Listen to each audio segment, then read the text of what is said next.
مجھے جب پہلی دفعہ ڈاکٹر سٹار صاحب کا تعارف ہوا نا، میں اپنے آفس کے کام کے سلسلے میں 2007 میں کراچی گیا تھا، تو ڈیفینس میں ہمارا ایک ہاسٹل تھا، اس میں ہم رکے. جب زہر کی نماز کا وقت آیا نا، تو میں نے اس کو سیکورٹی گارڈ کو کہا یار میں تو نماز جماعت سے پڑھوں گا، مجھے کوئی مسجد بتاؤ. کہنے لگا سر آپ کو یہاں 15 منٹ واک پہ جانا پڑے گا، سمندر کے کنارے کے سے قریب ہی ایک مسجد ہے بہت بڑی، وہاں نماز پڑھیں. میں نے کہا ٹھیک ہے، میں نکل گیا، پوچھتے پوچھاتے پہنچ گیا. جب میں وہاں پہنچا تو بائی چانس جماعت ہو چکی بھی تھی. میرا خیال تھا وہاں پہ 1:30 بجے نماز ہوگی، لیکن 1 یا 1:15 بجے ہو چکی تھی. بہت بڑی مسجد. اب میں تو کٹر بریلوی تھا نا اس وقت، تو میں سونگنا شروع کیا کہ یہ مسجد کس فرقے کی ہے. بڑا سونگ گیا جی، نہیں پتہ لگا، کیونکہ اس میں کوئی علامت ہی نہیں تھی.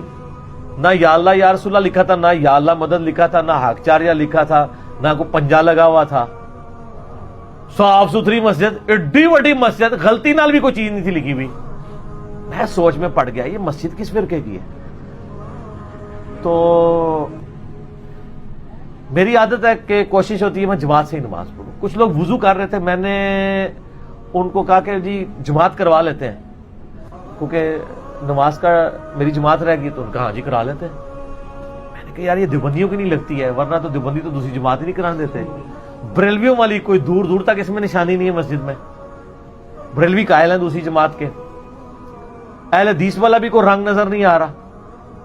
نماز پڑھائی فارغ ہوا، میں نے کسی سے پوچھا یہ مسجد کس کی ہے؟ ان کا جی یہ ڈاکٹر اسرار صاحب کی جو جماعت ہے تنظیم اسلامی قرآن اکیڈمی والوں کی یہ مسجد ہے، تو اتنے سارے فرقوں کے لوگ آتے ہیں، اس میں کوئی اس طرح کی ریسٹرکشن نہیں ہے.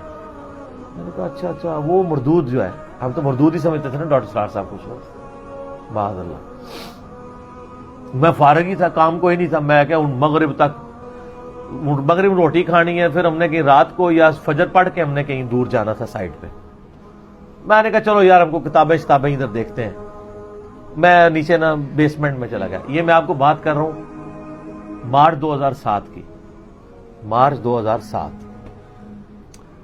تو کیونکہ 23 مارچ 2007 کو میری ملاقات ہوئی تھی مفتی مجیب الرحمان صاحب سے، تو وہ میں اسی ٹور میں ہوئی تھی ملاقات، بڑی لمبی ملاقات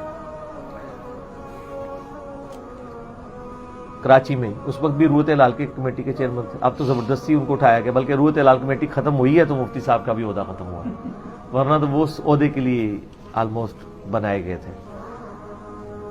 تو وہ جناب مارچ کی بات، میں نیچے گیا، میں نے جناب کتابیں جب دیکھنی شروع کی، وہ سی ڈیز وغیرہ، تو وہ میں نے کہا اچھا.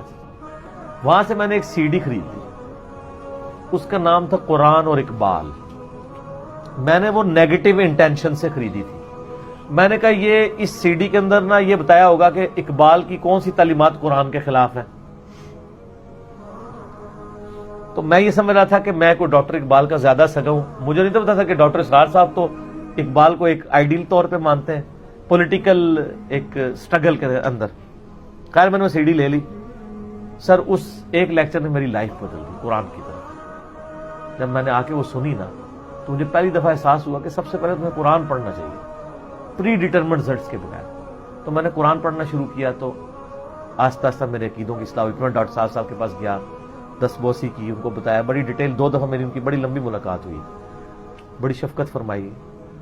تو میں نے کہا ڈاکٹر صاحب آپ کی وجہ سے اللہ تعالیٰ نے ہمیں ہدایت دی ہے. ڈاکٹر صاحب کی آنکھوں میں آنسو آ گئے. انہوں نے کہا بیٹا آپ اللہ کا شکر ادا کریں، اللہ تعالیٰ نے آپ کو بہت بڑی دولت دے دی ہے، توحید کی دولت.